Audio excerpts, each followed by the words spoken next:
Salut à tous, on se retrouve pour une toute nouvelle vidéo. Alors vous allez le constater si c'est pas déjà fait avec le générique. On va parler d'un produit qui est pas forcément très tactique aujourd'hui. On va sortir un petit peu des chemins battus, on va sortir du conventionnel. Je vous présente aujourd'hui un des deux scooters que j'ai acheté. Ce sont des scooters électriques. Alors en quoi ça va être intéressant d'avoir un scooter électrique? Moi il y a un truc qui me chiffonne depuis un petit moment, c'est le prix du carburant qui fait le yo-yo.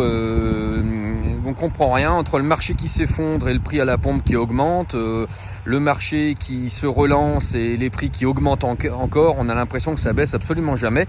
L'intérêt de l'électrique, pour ceux qui sont un petit peu dans le survivalisme sans non plus être des extrêmes, parce qu'on a vu que c'était pas une très bonne idée en termes de médiatisation, et bien pour cela vous comprendrez très vite qu'une batterie ça se recharge à partir d'une éolienne, à partir d'un panneau solaire, et vous avez comme ça une autonomie qui est assez intéressante d'ailleurs pour ce genre d'engin, sans que ça vous coûte, je dirais au fur et à mesure, le moindre centime. Ça va vous coûter pour l'installation, mais ça vous coûte pratiquement plus rien après. Allez, on se retrouve tout de suite pour faire le tour de la baie.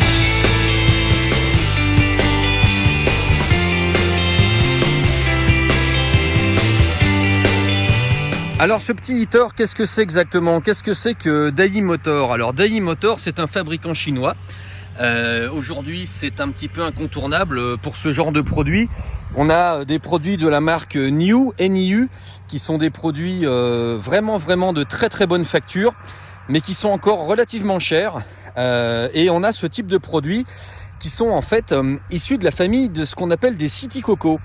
Alors le City Coco, c'est quelque chose qui remonte à maintenant, je dois dire, je crois 4 voire 5 ans maintenant.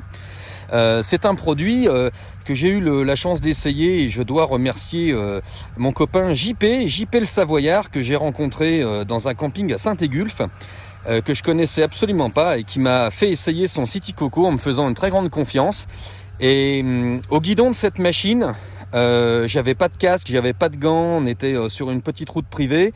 Je me suis rendu compte de ce que c'était que d'avoir le vent dans la truffe, des pneus larges, une très bonne tenue de route, le guidon très haut, donc les épaules basses, les coudes qui sont relâchés, on a aucun muscle qui se crispe, et franchement une selle super confortable. Et je me suis dit, mais qu'est-ce que c'est que cet engin? Et j'entendais les oiseaux qui chantaient alors que j'étais à 45 km/h quoi. Donc c'est un truc que j'avais jamais connu.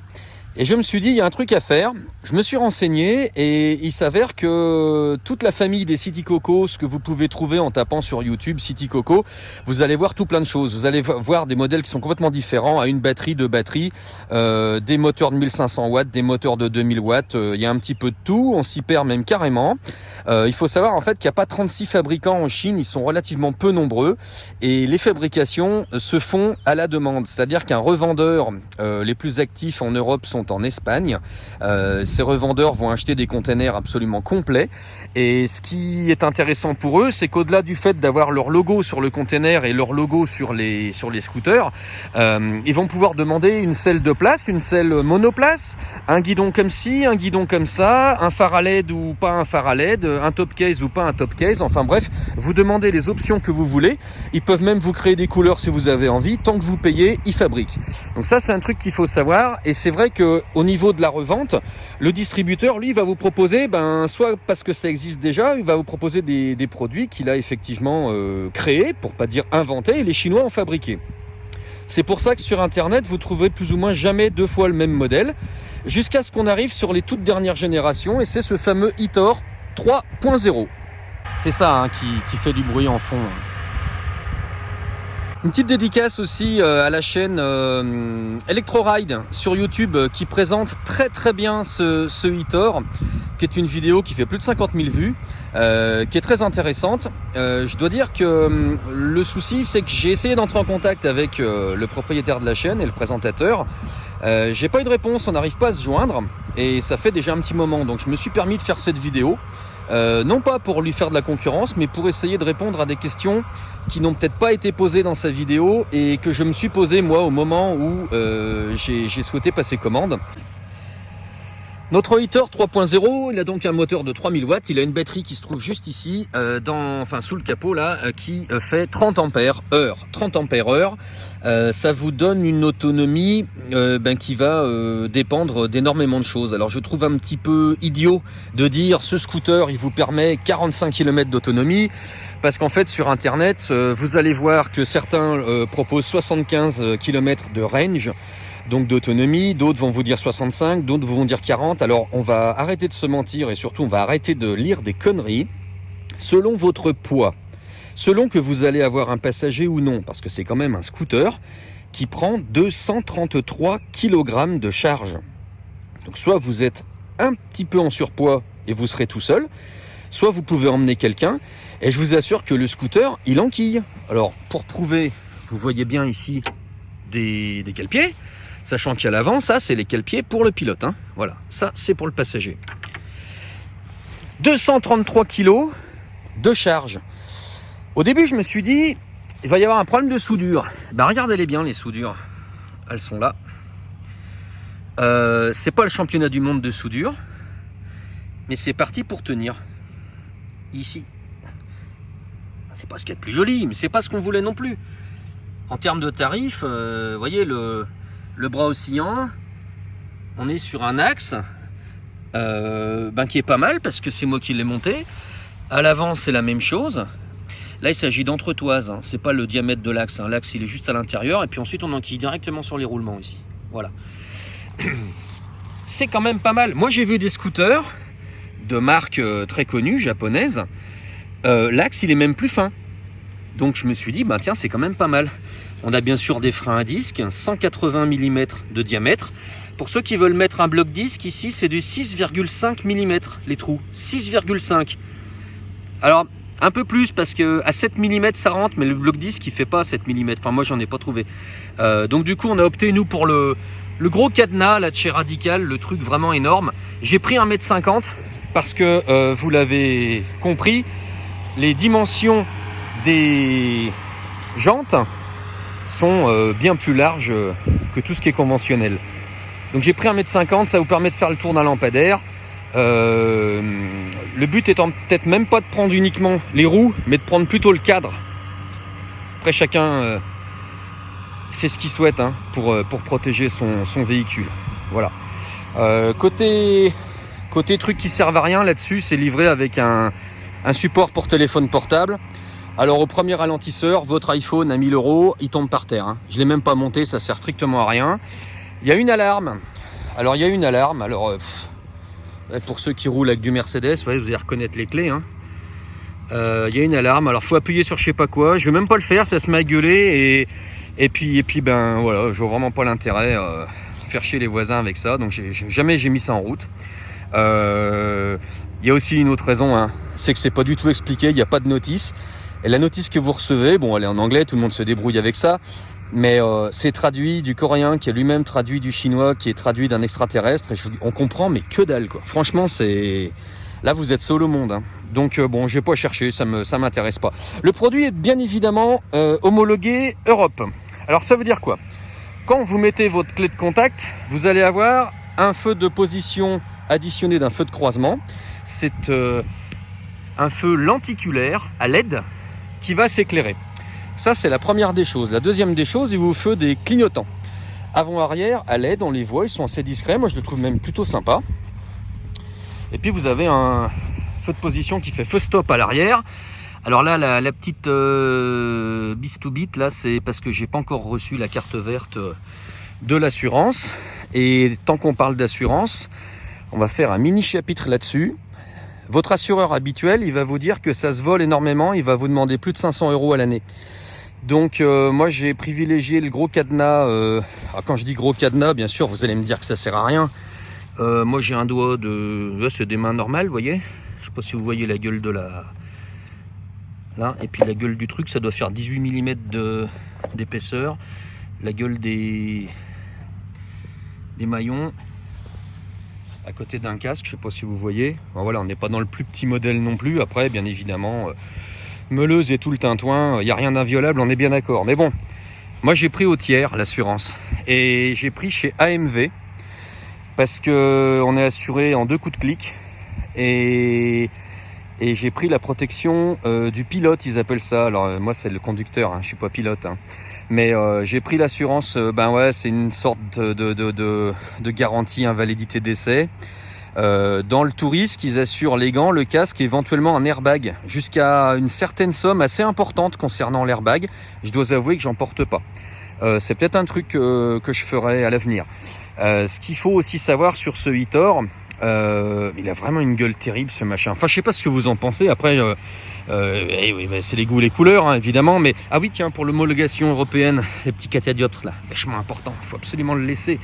Moi, ce que je trouve vraiment génial là-dessus, c'est que les petites roues, elles vont rouler, c'est pas un souci.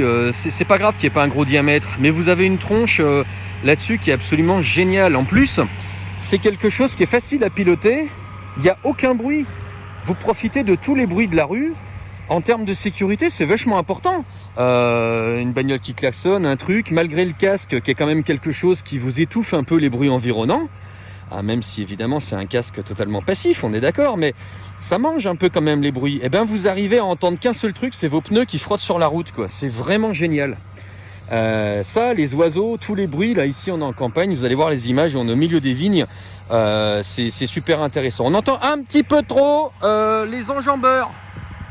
Mais bon, faut bien que tout le monde travaille, hein. Allez, on fait la suite.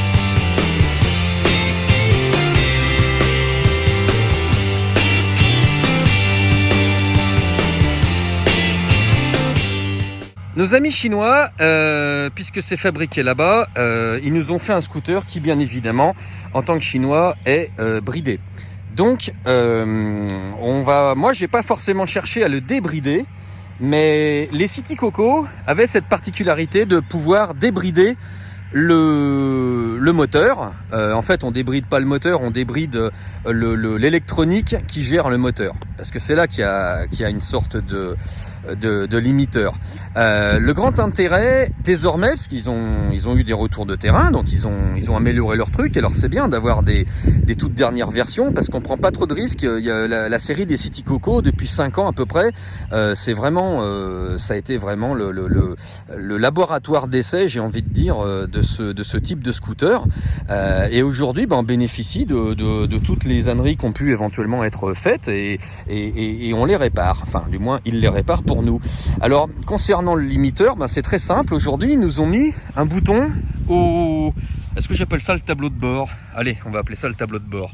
Il faut savoir que sur ce Hitor, l'ensemble des commandes vous tombent très très simplement sous la main. Un klaxon, des clignotants, on fait off. Vraiment très simple. Le plein phare, on reste sur le feu de croisement. Le frein, ça se chope super facilement, vous voyez, il n'y a pas de souci. On n'oriente pas l'écran, mais on voit vachement bien, quelle que soit sa taille. Et puis ici, on n'a pas de jeu en fait dans la poignée. Vous voyez, la poignée, c'est très très bien foutu. Ça, c'est le bouton qui va vous permettre de mettre en route le moteur, parce que sinon, l'électricité va pas jusque là. C'est une sorte de petite sécurité, on va dire. Et puis c'est le modèle, le petit bouton sport là qui va nous intéresser. Quand il est enfoncé, on va gagner quelques km/h, et quand il sera en position neutre, c'est-à-dire non enfoncé, on va tout simplement rouler à 45 km/h maximum sur du plat, en pesant, je dirais, si on fait une moyenne, quelqu'un de 70 kg, je pense, il va pouvoir sans aucun problème avoir 40-45 km d'autonomie en n'étant pas en mode sport, hein. Le mode sport, il me permet, moi, de plafonner. J'ai fait du 59 km/h, et dans les descentes, vous allez passer 60. Mais franchement, honnêtement, pour 10 km/h de gagné, 20, non, à peine 20. Allez, pour 10-15 km/h de gagné, vous allez complètement sacrifier votre autonomie. Et j'ai pas encore fait l'essai, parce que là, les produits, les deux, ils ont 50 bornes, hein, chacun, hein, à 3 km près. Donc moi, je peux pas encore vous dire grand chose. Le seul truc que je vois sur son utilisation, à part le style de conduite et comment il se comporte, c'est qu'il aura fallu attendre 50 km pour que les plaquettes de frein se fassent avec les disques. Et là, on commence d'avoir vraiment du mordant. C'est même, c'est impressionnant, quoi. Le scooter, avec sa batterie, va peser 85 kg. 85 kg et vous pouvez avoir là-dessus 233 kg de charge utile, je vous en ai parlé tout à l'heure. Il vaut mieux avoir des freins. Eh bien, quand vous freinez un petit peu fort de la roue avant, ce qui est intéressant avec un pneu aussi large, c'est que vous avez un grip impressionnant. La roue arrière, lorsque vous sollicitez le frein avec la roue arrière, vous allez avoir une régénération de la batterie, puisqu'en fait le moteur se transforme, il se transforme pas, mais dès l'instant que c'est un moteur brushless, même s'il avait des balais il le ferait d'ailleurs, mais c'est encore plus facile avec un brushless. Moteur sans balai, il tourne, vous lui envoyez pas de courant, c'est lui qui en produit, c'est une génératrice. Donc à partir de là, le transformateur, limiteur de vitesse, enfin toute la base électronique, elle récupère ce courant et elle va recharger la batterie, ce qui vous redonne plusieurs kilomètres d'autonomie. C'est absolument génial. Moi, je m'y attendais pas. Je l'ai entendu dans la vidéo de présentation du 8-Tor dont je vous ai parlé tout à l'heure. Je savais pas comment ça fonctionnait. Alors, il faut pas uniquement relâcher la poignée. Vous avez un frein moteur qui est présent quand même, malgré qu'il soit électrique. C'est pas le frein avant, c'est uniquement le frein arrière. Et là, vous avez la surprise de voir sur votre tableau de commande, en fait, les barres graphes qui vous donnent l'état de la batterie, complètement chargée ou complètement vide, eh bien, qui vont se recharger en fait.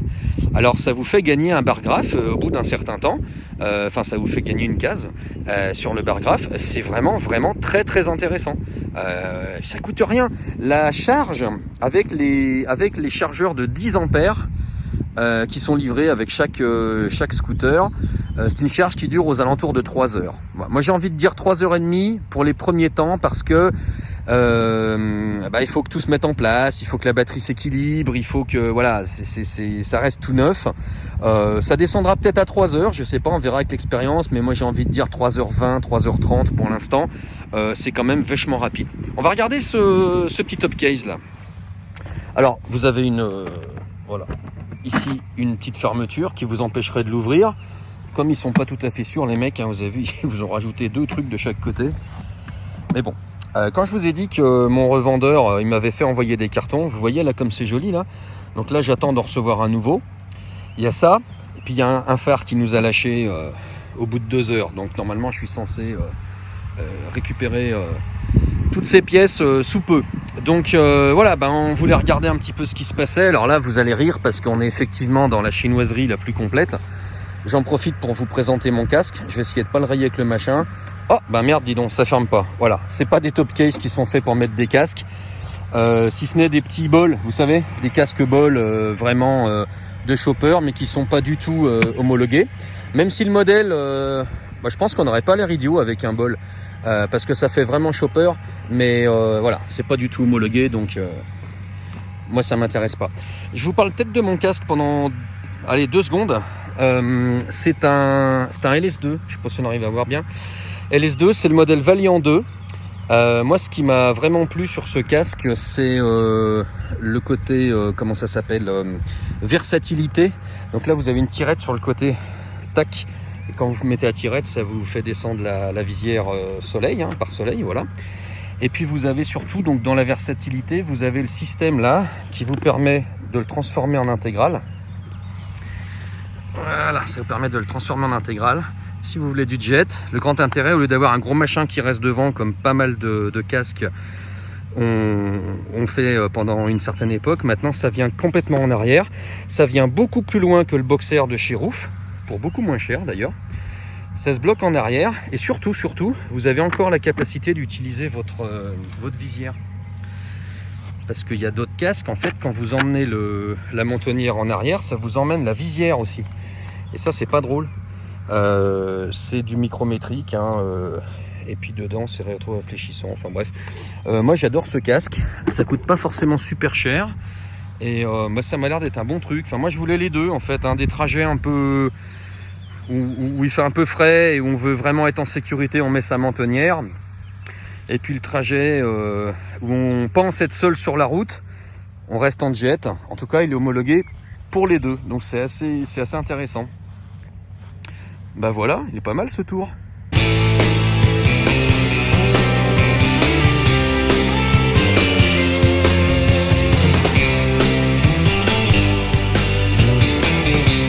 j'ai pas parlé de la pression des pneus. Quand on reçoit l'appareil, enfin l'engin, la bestiole quoi, le Scoot il doit faire 2 petits pets. Et puis comme il mange beaucoup de riz, c'est pas des pets bien violents, donc il faut gonfler les pneus. C'est un impératif.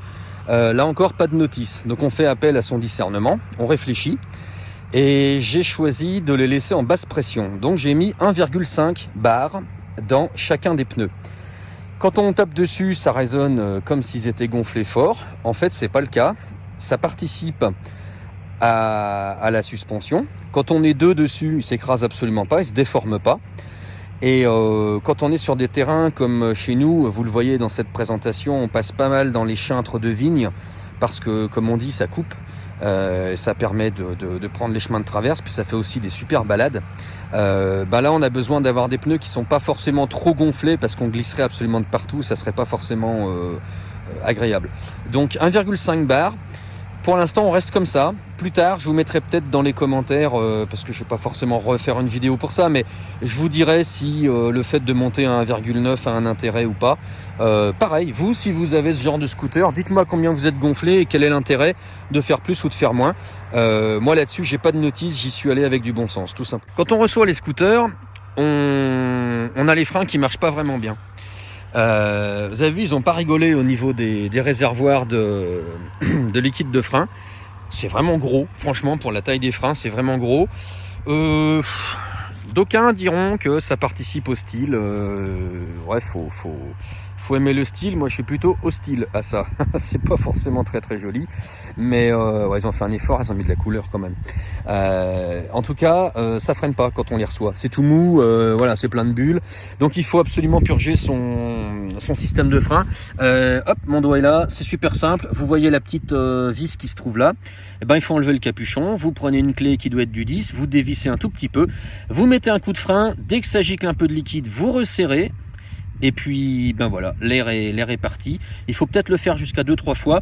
Pas trop, parce qu'évidemment, le frein avant qui se trouve là, à droite, ben vous allez manger un peu sur la réserve, hein, forcément. Alors après, s'il faut en remettre, la grosse blague, c'est quel est le liquide de frein?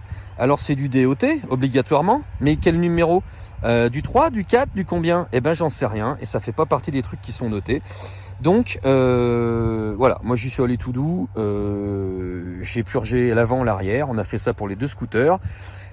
Aujourd'hui ça fonctionne très bien. Comme je vous l'ai dit, au bout de 50 km, vous avez les plaquettes qui épousent parfaitement les disques et tout est rodé l'un avec l'autre, ça commence à mordre assez fort.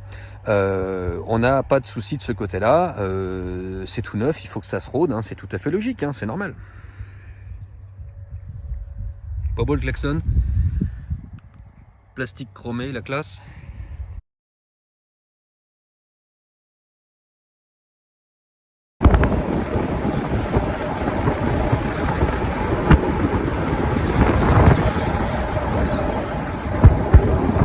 Là on régénère.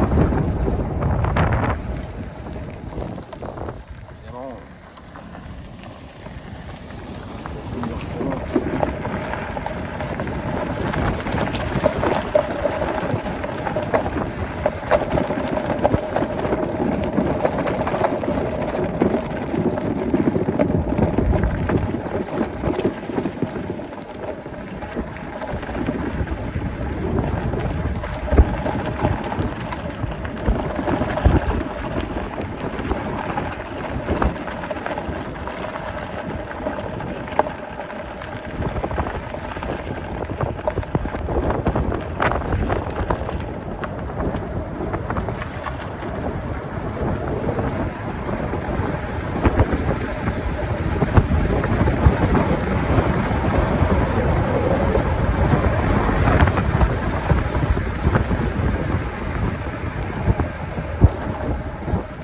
Et là on régénère, hein. Sur un freinage avec le frein arrière, on régénère fort.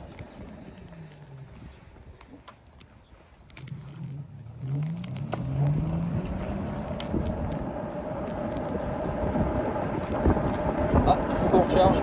Ça clignote. Tu l'as là ici? Bonne batterie. J'essaie de zoomer pour voir. Ça demande à recharger.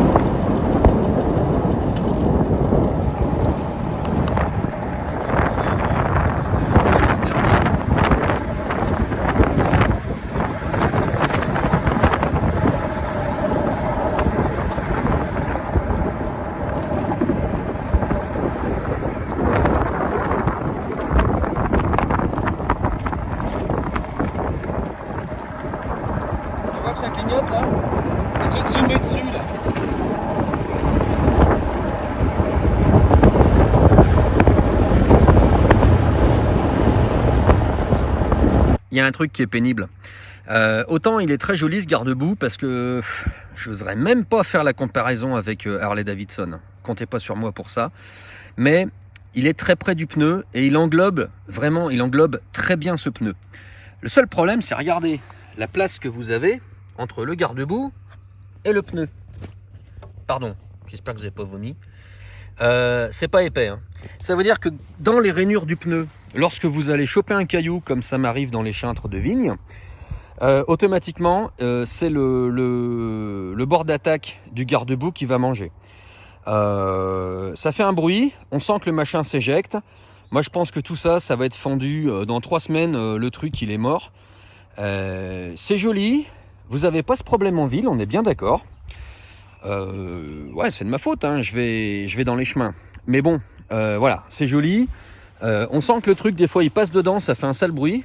Alors, il doit repartir. Il est éjecté sur les côtés ou alors peut-être à l'avant. Mais à l'avant, vous voyez, c'est pas beaucoup plus épais. Hein. Et sans rire, j'y glisserai pas Enfin, vous voyez quoi. Sinon, c'est relativement bien fini. C'est relativement bien fini. Je vais reparler un petit peu des revendeurs parce que j'ai fait court tout à l'heure. Enfin, en tout cas, pas suffisamment long à mon goût. Les revendeurs, moi, si j'étais vous et si j'étais passionné par ce genre de petits véhicules que je trouve très très jolis et qui est un produit qu'on trouve aujourd'hui soit en dessous de 2000 €, soit un petit peu au-dessus de 2000 €, ça va dépendre des revendeurs. Donc là, je sens qu'ils vont se tailler la bourre là. Mais c'est bien évidemment toute taxe comprise. Et puis il y a ceux qui vous font la déduction de la prime écologique tout de suite. Puis il y a ceux qui vous la font pas comme le mien et vous êtes obligé d'aller sur le site internet du gouvernement pour la faire. Alors moi j'ai encore pas de réponse parce que c'est un petit peu récent. Il a fallu un petit peu de temps pour faire les cartes grises, il a fallu pas longtemps pour avoir l'assurance, mais bon, on voulait aussi sortir une vidéo un petit peu vite parce que, comme je vous l'avais dit, j'avais encore plein de questions en suspens et j'avais pas de réponse. Et ça fait partie des réponses. Le fait de mettre en route le mode sport, en fait, quand le produit il est livré chez vous dans un carton, le mode sport il n'est pas du tout actif. C'est à vous de le mettre en route. Alors là, je vais faire exprès de ne pas vous dire comment ça marche parce qu'il faut vraiment vous rapprocher d'un revendeur. Moi j'ai appelé un autre revendeur parce que ça s'est pas forcément bien terminé avec celui qui m'a vendu les cartons. C'est-à-dire que ce pouce-carton, à partir du moment où il avait encaissé l'argent, qu'il avait passé commande et qu'il avait demandé je sais pas à qui de s'occuper du truc, il s'en est plus du tout jamais occupé. Donc moi j'appelle ça des pouces-cartons. Ils servent à rien, ils ont aucun conseil, ils ont jamais vu les produits, ils s'intéressent pas, ils s'en foutent. Tout ce qu'ils veulent c'est faire de la marge en achetant pas cher et en revendant plus cher. Bon, je comprends, c'est la base du commerce, mais c'est inintéressant au possible. Le mec il sert qu'à pousser des cartons. C'est pas ce que je recherchais. Donc je me permets de vous donner ce conseil, c'est même pas une mise en garde, mais un conseil, allez voir peut-être un revendeur qui en a 5-6 garés devant son magasin, qui a un petit peu de stock, qui aura pignon sur rue, et puis c'est pas parce que vous allez forcément finir chez Julien Courbet en commandant sur internet à l'aveugle, mais en allant voir quelqu'un, il va peut-être faire un peu plus de papier que ce que le mien n'a pas fait, et puis surtout, vous allez avoir le mode sport qui sera directement branché, vous allez avoir des trucs qui seront tout de suite beaucoup plus jolis. Moi par exemple, vous voyez, je vais vous donner les deux défauts, hein. Je vous ai montré un, j'ai là, et puis j'ai le cadre ici, là, il est complètement, il est rayé, voilà, c'est pas monstrueux, on mettrait un coup de noir, même un stylo noir, et puis encore ça se voit pas, puis il va en voir d'autres, hein, mais bon, voilà, en passant par un revendeur, en fait, le grand intérêt, c'est que, et aussi pour la garantie, ça risque quand même d'être vachement plus sympa, quoi. Donc voilà, c'est le conseil que je peux vous donner. Moi j'ai fait différemment pour les avoir un peu rapidement et puis pour pouvoir les montrer. Après je regrette pas, une fois qu'ils sont arrivés, je vous avoue que ça a été la libération. C'est vraiment des super machines. Même si c'est tout chinois, ils ont une gueule d'enfer. Il n'y a aucun fabricant en Europe qui a des trucs similaires. Et si c'était le cas, à quel prix ? Est-ce que ça serait à 6 000 €? Est-ce que ça serait à 7 000 €? Moi, quand je vois des gens qui achètent des VTT électriques à 7 990 €, je me demande. Je me demande. Voilà, c'est bien, hein, les gars, allez-y, pédalez avec vos moteurs et vos batteries qui n'ont pas d'autonomie et compagnie. Moi, ouais, il y a sûrement un marché pour ça. La preuve, hein, les mecs, ils se sont tous battus. Là, moi, je suis dans une région, la Bourgogne, en l'occurrence, elle donne 0 € de prime si vous voulez acheter un scooter électrique. C'est dommage. Le département, il s'est pas posé la question. J'ai sollicité. Mais bon, le temps que ça monte dans les bureaux et que ça passe sur les piles de papier, ben, on n'a toujours pas de nouvelles. Non, il n'y a que les Parisiens qui sont lotis d'une manière un petit peu différente. C'est-à-dire que vous avez la région Île-de-France et la mairie de Paris, ce qui fait que votre scooter, à la fin, il vous coûte 700 €. 700 €. Toutes les aides déduites, là, tout ce que vous avez là, avec une batterie, là, ça vous revient à 700 €. Voilà. Bon, ben, les Parisiens, savez ce qui vous attend, hein, n'hésitez pas, franchement, n'hésitez pas. Super produit.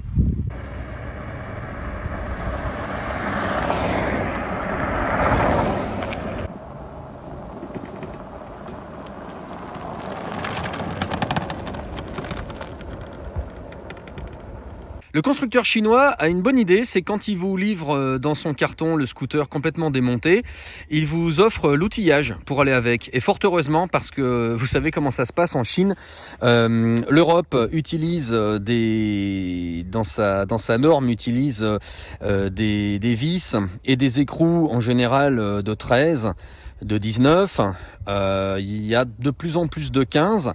Et sur ce scooter-là, évidemment, ce qui coûte moins cher en Chine, c'est tout ce que l'Europe n'achète pas. Donc le scooter, il est tout monté avec des écrous et des vis de 12, de 17 et de 14. Donc voilà, il vous donne les vis, il vous donne les clés parce que vous les avez pas forcément dans les boîtes. De clés. Et il y a aussi du 6 pans.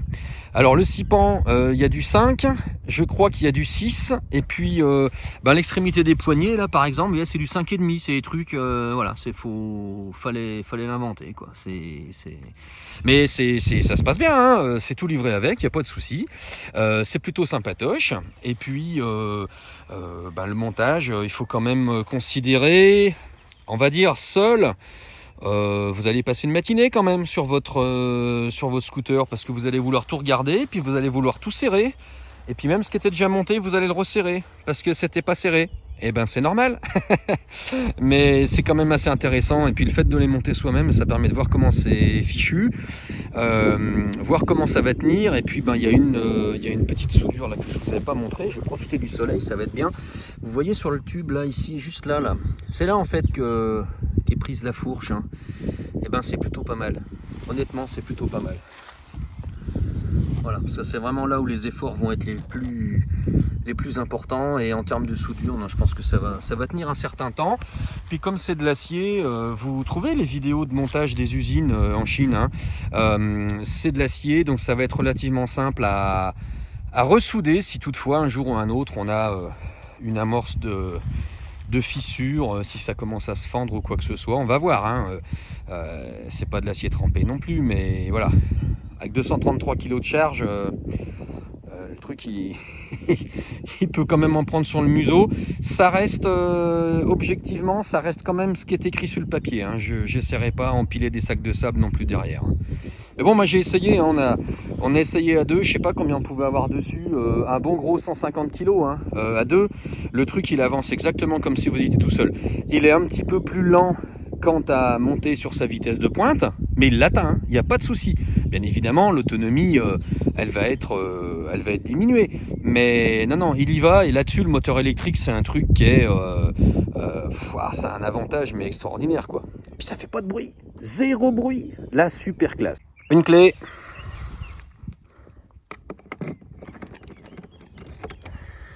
On ouvre la petite porte. Oh, génial, une batterie. On débranche la batterie. Donc il y a une petite poignée mais qui ne sert pas forcément à grand chose quand elle est là. Et puis ensuite, hop, alors vomissez pas, mais je vous mets à l'envers. Hein. C'est juste le temps de... Ah, comme il est fort. Oh, non mais il l'a pas fait. Ne me dites pas qu'il l'a. Bah si, il l'a fait. Voilà. La batterie est sortie. La batterie pèse exactement 11 kg, parce que je l'ai pesée. Et vous me direz, mais c'est génial. Ça fait un compartiment pour mettre ses courses. Eh ben non, parce que tu vas mettre ta batterie. Parce que si t'as pas ta batterie, tu peux pas aller faire... Putain, mais réfléchissez, nom de Dieu. Tu peux pas aller faire tes courses si t'as pas ta batterie. Oh, elle se glisse facilement, la batterie. Vous avez la petite poussière, là, qui est là? Donc ça veut dire que si moi j'ai de la poussière ici, quand vous allez aller sous la pluie avec votre scooter, c'est pas de la poussière que vous allez avoir. Alors, ceux qui m'ont suivi, on s'est compris. Clic. Le petit fil, on va le remettre là. Et là, c'est l'instant marrant, normalement. C'est-à-dire que pour refermer, à une main... Ah bah non, ça se fait. Putain, vous avez du bol. Hein. Là, je me suis entraîné, je sais pas combien de temps pour... Enfin, je suis content. Oh là là, vous auriez vu le nombre de rushs que j'ai fait pour refermer ça. Oh bah du premier coup. Oh bah j'en reviens pas. Allez, on fait un petit tour.